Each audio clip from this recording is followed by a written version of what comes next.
Играта на мобилен побитна од здравјето на граѓаните. Дебатата за енормното загадување и алармантните податоци за штетниот воздух не беа особено интересни за градскиот татко Петре Шилегов.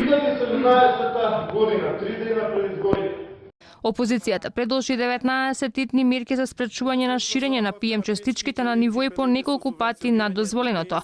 Велат билбордите од изборните ветувања на актуелната власт избледеа, а ниту едно ветување не е исполнето. Ние имаме гарнитура и на национално ниво, предводена од Зоран Заев и од владата, вклучувајќи го и Министерството за екологија, но и локални власти во Скопје, во Куманово, во Тетово, во Битола и во еден куп други места, кои што дојдоа на бранот на граѓанскиот активизам, кои што дојдоа на бранот на ветувањата за живот во Македонија, а со жалење може да се констатира дека ова најголемата лага во поновата историја на Република Македонија и дека во оваа така наречена програма за живот нема страна на која што нема барем 10 лаги.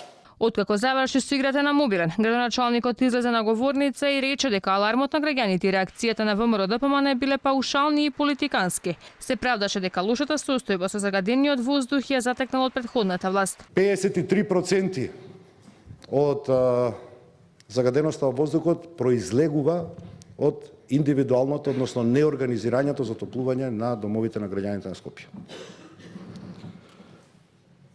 Приближно околу 70.000 домакинства се надвор од организиран систем на затоплување на домовите. 22% се загадување на воздухот кој што се предизвикува од